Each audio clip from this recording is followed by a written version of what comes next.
One of my favorite times of the year, one of my favorite people, Sylacauga Mayor Jim Heigl joins us. It's Christmas time. We are less than a week away. Less than a week, looking forward to the birth of our Lord and Savior. Have you been a good boy this year? You better believe it. Okay, all right. If you don't believe it, just ask me, I'll tell you.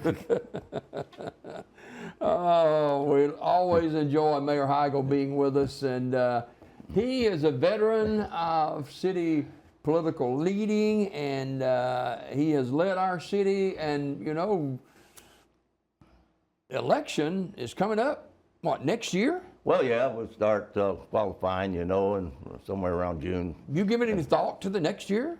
Well, yeah. I mean, I've through the grants or through the money that the council is appropriated in bonds, I've gotten some of that money for our infrastructure, and that's what I'm looking forward to. And there are projects out there I feel like we've got to do. I want to take that Food World building, hopefully the council will work with us and bring that up where we can have an annex over there for our court's office and probably the police department. Our court office is, it's such a congestion out there right now. And then with the potable water line busting 2 or 3 times, you know, right there and flooding out the basement and everything else, that's been You just don't plan on those things, well, you do don't. you? They happen, you know. The first one was an act of God. The other 2 was just a material breakdown, you know. But they need more room. They haven't got enough room down there, and it's been a big cost item. But the courts really needs the room. Judge Farr, he needs a courtroom, and he needs his court office. And Amber Johns, the head magistrate, she needs a bigger office. Her and her 4 people need a bigger office. They just got like just a trail going in. I mean, it's just unbelievable. But we got to work forward to that, and we got to do that. So what's the answer? Well, hopefully to get the Food World building, there's 8.1 acres out there. The building walls and all good. It needs a good roof on it. Sure, it's going to take some money to fix it up. But look what we're spending on burying the swimming pool, you know, and stuff like that. But what the court office does need more room. We got to. And we need the room at City Hall as well. No doubt about it. And we don't need that much traffic coming in. Years ago, it wasn't no problem. But for some reason or other, it's boomed so to the point that, you know, we just can't hardly handle everything that comes into City Hall now. The people having to sit around in the hallways, on the floors, and everything else, waiting for a court date. That's on the 2nd and 4th Tuesday of every month. And it's just rather hectic. And I think it'd be better for others, in my opinion, to go ahead and work on that Food World building. Of course, I got $8 million for infrastructure. Probably about March, we'll start paving the areas, you know, Overhill and some of these other routes, Taylor Estates, we got some roads in there. It's going to have to be repaved and all that. When will we see that begin? Probably about March. Okay. That's what Michael Rice is already working on it. We've already had the list of the roads for years. You know, I've been keeping it up about every 6 to 8 months. You know, we keep up with the roads. And Mike Reed Caffey, he does that. He travels the roads all the time, and he picks them out for us. So we keep a list of it. We meet on it. And that, of course, the engineering company, Michael Rice with EE/F&S. He keeps out that and adds it to the list, and then he figures out what it's going to cost to do it, you know. And plus drainage. We got a drainage issue down there, and we got to take care of that. And that's another thing we have to take care of. So what is the answer, Mayor, to the being overrun with animals in our city? You know, I've been fooling with government now for over 15 years, and animal shelter has always been a little bit of an issue. You know, we had one issue, politics got into it, created another issue, But we got more people and working in the same amount of space. Well, we have added some dog pens out there, but I don't know. We had a lady come out there, and she brought this female dog with the puppies out there, and we didn't have no place to put them. We gave her 2 or 3 options what she could do. Well, she left. We found the dogs down there on the side of the road. Just threw them out. How do you handle stuff like that? That's my question. Yeah. You know, we've got them everywhere. Yeah. Well, who's cooperating? I was out there at Publix out there, and here's this female dog with 4 other male dogs running around with her. So naturally, I called it in right quick to get the animal control out there. But we're running out of room. We need room. I mean, it's the area we've got out there, you know, it's just not enough pens. Is that under the city's umbrella? Yes, it is. It is a department now. I've asked for it to be a department. The council went along with it, said, yes, we'll make it a department. And we got Stephanie Engel, who's over that. And of course, the building itself has got issues. I mean, you got heating issues, you got air conditioning issues, you got vent issues, you got stuff leaking and breaking because it's old. And we got to get to the point where we're going to be proactive. I want somebody to come around here. We got a man come in here and inspect these buildings and say, listen, we're going to have to take care of this now. If we don't take care of it, it's going to rupture. He said, we need to prepare for the winter months. We need to go ahead and get the heaters ready. We've been doing this for months. And we need to be So there's no heat in the building? Well, there's heat in the building, but it's not efficient. You know, Okay. I don't know what we do. But we need to be more proactive. We need to take care of these things in the heat in the summer. We need to take care of the air conditioning and cooling the building in the winter months. Just being proactive. How is it funded? It's funded through appropriations from the, well, they come under now, since they're an authority, they have a budget. Okay. They had an issue out there where they had to go over the budget to fix some equipment out there. I mean, we couldn't help it, you know. These things happen. It's unforeseen things. If we had somebody to look at it ahead of time, it would have already been fixed, you know. But it got away from us, and just stuff like that, you know, what I would like to see to be more proactive, have somebody look at these things ahead of time. Putting a director over the animal shelter, expect them to take, they're not a mechanic or electrician or, Sure. or plumber or anything else. They don't know that kind of stuff. They're there to manage the building, and we need somebody to look at these buildings and be over them. I'm always seeing need for supplies, food, and it never seems to be enough. We just got so many animals you're trying to feed and take care of. Well, Stephanie Heigl does a great job on raising monies. We got low several months ago, and we put the word out that we're low. But people, when they found out we were low on food, I mean, they jumped in there and helped. All the way from Oak Grove stores, and Sylacauga stores, and every place, they jumped in there. We got plenty of food. But that's a problem that we can pretty well handle. So what about? We say donations. She gets a good many donations in here, but it's earmarked for certain things. Have y'all ever looked at other towns, how they do theirs and stuff? We have. Okay. And you don't want to hear it. Oh, okay. Well, let's talk about the red light out on Highway 511. 511 and James Payton Blvd. We worked, Michael Rice, he's always done the engineering on that. We know what's got to have. But LDOT has come in and made another recommendation on the funding for it. And it's going to be up to the council whether they're going to accept their recommendation or not, or stay with the, if we take LDOT's recommendation, it'll be done a lot quicker. Mm-hmm. Okay. But we lost 2 lives out there already this year, and it is a very dangerous intersection, and it does need some good. For people who may not know exactly where are you talking about? You're going to out to Walmart, 511 or the old Birmingham Highway. You're going to take a left on Payton Boulevard to go to Walmart and the shopping centers out there in that area. And you have the traffic coming off the hill there. You do. That is controlled by a red light, and if we'd had the red light down there, they would be synchronized where you have enough time to go through both of them. You know, that engineering would take care of all that for us, you know. But you have a, for traffic coming off the hill, coming into James Payton, there's a yield sign there. It is. People don't pay much attention to that They yield don't, sign. and we're looking at putting a bigger sign up or putting maybe 2 of them up there. Mm-hmm. People are getting a little bit more used to the yield sign now. The past couple of times I've been out there, I watched it. Okay. And I didn't have any trouble turning left off of 511 onto James Payton Boulevard because the people were conscious of the yield sign, and they did let me go through. But I slowed down to make sure. But Week or so ago, beautiful Christmas parade in Sylacauga. oh, wasn't it though? Over 130-something units. That was great. I really enjoy that. I mean, that's beautiful. What gets me is the kids out there. I wish I had some kind of toy or something I could throw to each one of them. You know, those kids are beautiful.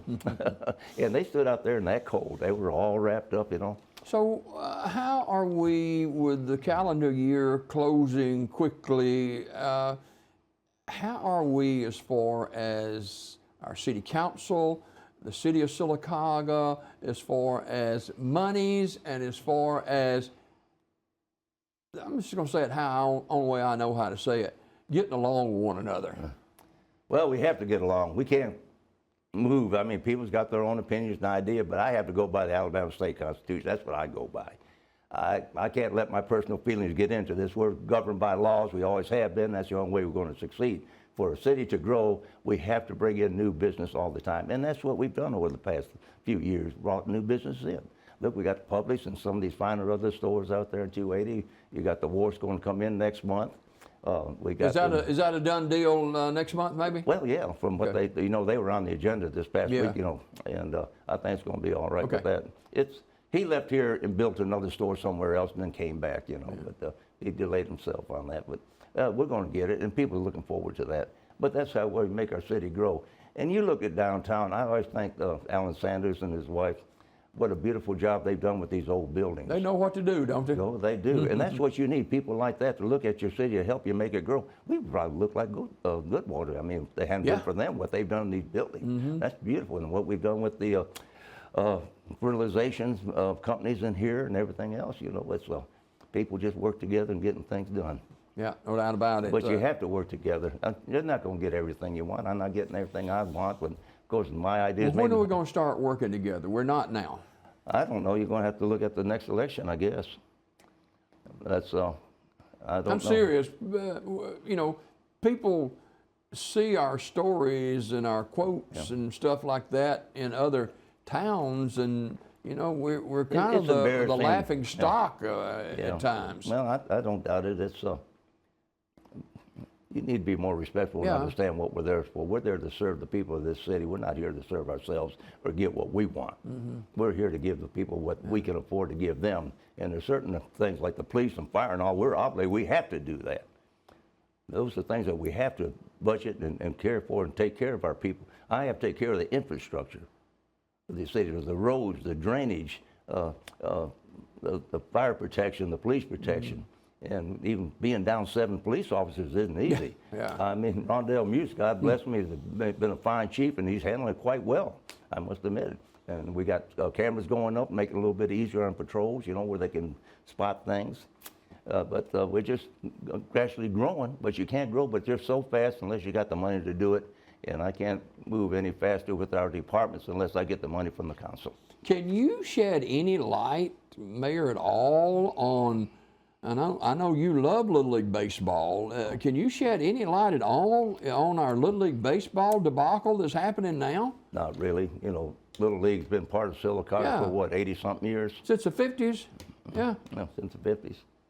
It's something that the city owns the property. That's it. As far as the buildings and all, the Little League donations don't build all them. But buildings. y'all are not anti-Little League. Well, no, I would hope not. You say y'all, I haven't got to say so. That's up to the council because the property belongs to the council and the property belongs to the city. And the last I recall, I know they tried to bring Little League and Carl Rickon together at one time. That didn't work. Right, you know, people got their love for Little League. Yeah. And it needs to happen. But what I like about Little League, you know, you got kids that can play, but they have no money to play, and the Little League makes it efficient for them to get their uniforms and shoes and what other things what they need for it. Then Carl Ripken's is a cost item. I think you have to pay for that. Yeah. Where are we on the pickleball court over there? Well, that was something, you know, they dug down there going to bury the swimming pool. The walls of that swimming pool were 14 inches thick of solid concrete, all from top to bottom. That's thick now. Yeah, 14 inches. I mean, somebody said that the walls were falling in, 14 inches of concrete falling in. But anyway, it's being buried. Michael Reed Caffey, they got the city to go in on that, and they're tearing it down. If you go by there now, they just about got, I think they probably get 4 or 5 feet of the walls busted in, and then they have to be careful how they backfill this thing because over the years, you know, you don't want that stuff to sink. So certain types of dirt they got to use and everything else, that aggregate they got to use where it won't shift or over the years water go through it and soften it up and make it fall. So, but engineering's taking care of all that. So it'll be a while before we have a pickleball court, right? Oh, yeah. Yeah, okay. Yeah, they may get it sometime next year. I don't know. It's funny. I don't know. They got the indoor swimming pool and the community center, what they're looking at up there. I don't know where they're at on that. Well, I don't think I'll ever see it. I don't know. Yeah, well, I know one thing. But you got to plan things ahead of time. You need, just because you want it, you know, you just don't, well, so-and-so wants it, we need to do it, you know. Have you noticed all those beautiful Christmas trees over at the park? That's the walk, yeah. Isn't that beautiful? It is. You know, we really got to give it to her. We got a beautiful Chamber of Commerce and a beautification council. You know, I still think about Lucille Anderson all the time. Her and I Yeah. came up through that for over the years, but it's been beautiful, you know. But they do a great job for our city. They do. And I'm hoping that over the time they'll get some better decorations downtown and behind the stores. We got outlets on all those lights behind the store. We need to start putting decorations back there. A lot of people go back there, and that's where they go through. Right. And give them the spirit and bring it up. Yeah, yeah. Well, I want you to speak to the citizens of Sylacauga, and I know you want to wish them a very Merry Christmas, but last couple of moments that we have with you this morning, kind of capsule some pluses that we have here in Sylacauga and look forward to 2025. Well, a lot of pluses, like I said, our city has grown over the years. We got more, and that's what makes the city, new businesses and industries coming into our city and providing jobs. And we do have some, right now, our income, our tax revenue, of course, has been increased a little bit, and then, of course, bonds have been paid for more growth in the future. But all our people that come through here, we're not just Sylacauga, some 12, we're looking at a 20, 30 mile radius that are coming to Sylacauga now. They're at our Home Depots, they're at our Publix, they're at our Hobby Lobbies and stores like that normally you had to go up to Inverness and enjoy. But, and what Alan Sanders and his wife has done for the downtown area is just beautiful and working. We do need some more, I would say some specialty shops, you know, and people enjoy their specialty shops. You don't see it every day because there's not a crowd around it, but they're in and out, in and out, in and out. And, but shop locally, you know, and help our businesses out. That's how we move forward, you know. Support our new restaurants, support our businesses downtown. Is that the old Lloyd's building out here? Is there something going in it That's now? a Mexican restaurant. Okay. A Mexican restaurant. Okay. It is. As you can go by there and see, they should be opening up pretty soon. Okay. That was not much of a problem because when Lloyd's went in there, they put a good bit of money into the infrastructure of that building there with all the kitchenette and cooking and everything else. So that Mexican place, they just had to move on in. What the price was on that, I don't know, but we're so glad to have them. Yeah, no doubt about it. We got some great eating places around here. Oh yeah, we do. Harvey's on Noble, they got great meals and steaks and all, you know, and we got this new busy corner. What is it? The brown. Oh my goodness! I went in there brown yesterday. Sugar or something. It was good. Oh yeah. I've had breakfast sandwiches in there. They're great, and they're gumbo. Yeah, yeah. All right, before we go this morning, fair or not fair, where does Mayor Heigl stand as far as re-election next year? Well, re-election really depends on the people of Sylacauga whether they want me to or not. There are some other projects I would like to get done right now. This year, I've already got the money. The council gave me the money for the paving, for the infrastructure, and also for the bridge at Lake Howard, and also for the bridge at Lake Louise. That is starting to cave in on one side. We're trying to get that fixed. And the Lake Howard, we get that one fixed, then we'll be able to get the weight load over there to get Boat Dock Lane paved. And we hope we get that done, you know, next year before we finish up our paving projects throughout the city. It's on the list to get it done. Would it be safe to say that Mayor Heigl is looking to run for another term? Yes, absolutely. Okay. Because, like I said, I'd like to see that Food World building, that area there, used for a city annex for our new court office, for new judges' chambers, and new court office, and no court, and bring our people out of the city hall and put them over there, where they got more room, where they can breathe and handle the public. That's a big parking lot over there. A lot of people can park there. There's enough room for the police department over there too, if they want to, if they can see where they'll fit into it. These are things that I'm thinking in my mind. I like to plan for the future. I've got to get with a draftsman or an architect and look at these things. Right now, I got Judge Farr and Amber Johns looking at it, what they need. That's what I got to listen to, those two. Okay. I know you want to wish everybody a Merry Christmas. Well, right quick, as I like, as the holiday seasons unfolds, I want to take this moment to express my heartfelt gratitude for each and every one of you. This time of year allows us to reflect on the spirit of togetherness, generosity, and the hope that makes our community so special. This Christmas, we are gathered with loved ones. Let us remember the strength of our unity and the kindness of defines us. We have faced challenges together. And it has been through those challenges, our collective efforts and shared compassions, that we continue to thrive in Sylacauga. I am deeply honored to serve as your mayor, and I am inspired by the dedication and resilience of our residents. Whether through volunteer efforts, supporting local business, or simply offering a helping hand to your neighbors, your commitment to one another makes this season brighter for us all. On behalf of my family, I extend my warmest wishes for the joyous and peaceful Christmas. May the new year bring continued blessings to our community, good health, happiness, and success for us all. I want to thank you for making Sylacauga a wonderful place to live, to work, and to celebrate this Christmas season. Merry Christmas to one and all, and a Happy New Year. Mayor, thanks for being with us this morning, and Merry Christmas and Happy New Year to you and your family. Thank you, Jimmy Dale, for the opportunity. I appreciate all you're doing. Yes, sir. More Daybreak coming up right after this.